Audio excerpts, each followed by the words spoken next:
Hello, Adam Rayner, Talk Audio TV. This is the ALPINE X802D-U. It is, it's described as a multimedia navigation hub, and you can see demo mode running away there quite fabulously. The interesting thing is about this is that there's effectively a bit of a screen sticking out of the one DIN head unit sized item, which you can just see there. Boom! I just turned the YouTube library on. I got some music and recorded it because it's rights free and put it inside that, which is the centre of this, because I don't want to be done for piracy.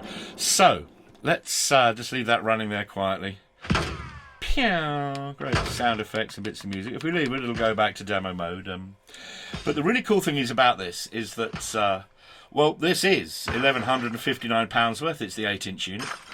There's a 9-inch unit where that head unity-sized piece behind is a separate unit. Let's have some organ music chugging away in the background here. That's £1,299. It's a 9-inch screen, and the head unity bit is a brain.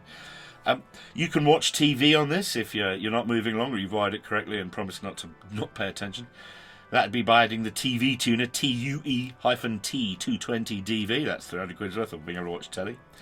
Also 300 quid would be the DVE 5300 if you really want to play discs in here. There's lots of bits of stuff you plug in the back on little assemblages which branch out into all the sockets that there is not the room for on that single DIN unit. And that DVD deck can feed into here, or you can actually go through it and out and off to another screen, to which end there are HDMI plug holes on the back of this. You have to buy their HDMI leads at 39 quid a pop though, because the plugs are good and skinny. There's a metal clippy-do that comes with all the ordnance. I'm looking around now, I've put it away, to hold them in place, because HDMI is not a mobile plug format. You'll need the little adapter from Apple, it's 40 quid. The KCV 610MH is 50 quid, which is just USB. That'd be the one for Android. If you want a camera, they're 265 quid each. There's a front and a rear. The rear one is just fixed, but the front one can do, other way around. The rear one is 4 angles, the front one is fixed. HCE 252RD is the front one. I'm talking rubbish, it's the rear one. HCE 257FD is the front one. The splitter box, if you want to use both, will cost just 77 quid though. So yeah, you can accessorise until you've got just about everything you could possibly ever wish to add for that. Let's have a little look at what happens here if we hit menu. Ooh, we should get the USB audio. If we do this, we can have a little look at the fact of, you can see where I live as well. Humour, half pipe. This is copyright free. So, what happens if we want to play a bit of Bluetooth music? Let's fire up the phone. Here we go. Let's try the source button and hit that again. No, it'll be menu. Duh. HDMI 1. We want Bluetooth music. No Bluetooth. Press that button there. Oh, it's playing now.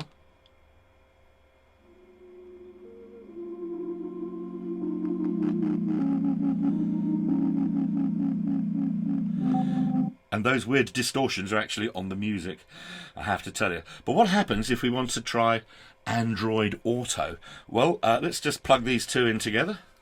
Let's take that just bluntly out of there. Plug this into here. This is going to the back of my phone.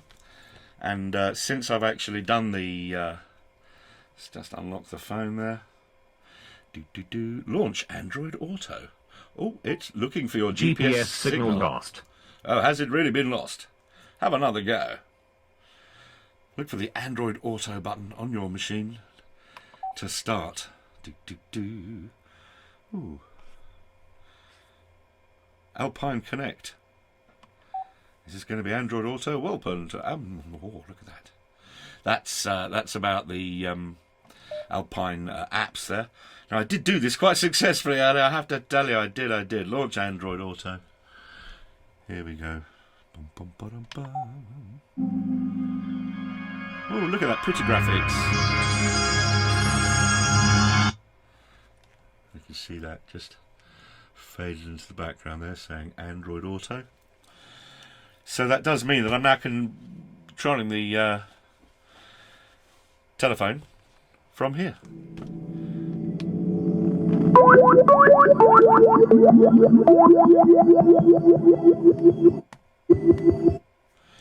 Cool. Oh, let's have a little look at what else is going on. What happens if I press that? Return to Alpine Electronics Inc. No. Oh, look, I've got messages from Stuart. What else is going on? I'm driving right now. Mr. Sushi, that's where I went yesterday, in the car park yesterday. So there's a bit of Android Auto going on right there on the head unit. Interesting stuff. Oh, I'm driving right now. Mr. Sushi. This is where I was yesterday. It looks like Head southeast on Ashfield Avenue towards Catsey Lane, then slight right onto Catsey Lane. Thank you, darling. It's the same voice. So, yes, there we have it. There's the 802D. There's a whole load more that you can plug in auxiliary if you wish. Of course, let's just plug all around the back and just the music. There are... what other sources are there? Oh, gosh, there's... two HDMIs, so one is in, I think one is out. I'm blithering now, I best sort of sign this up. Oh, the DAB, that was the big issue. This is MKFM.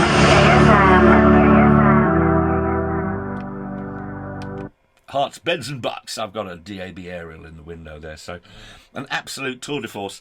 This has all been just off the 50 watts of the head unit, playing straight into some Bowers & Wilkins Leisure Monitor 1s up there. The signal outputs, sub and rear and front, go to RCAs from little plug-you-do assemblies on the back. And one thing I can tell you, because I've been speaking to the experts all day, asking them daft questions. There we go, look at that.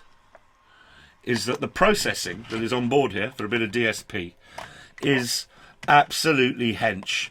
What used to be maybe £1,100 sterling separate unit is now pretty much just included on inside the head unit once you buy it.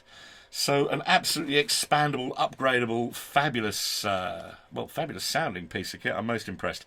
It's the ALPINE X802D-U. And, I'd love to have a look at the freestyle one. There's one of those in Mitch Pyre's car. He's the guy who, he's got blue blood, works for Alpine. Good geezer. Ladies and gentlemen, thank you very much indeed. Adam Rayner signing out for Talk Audio TV. That's the sound.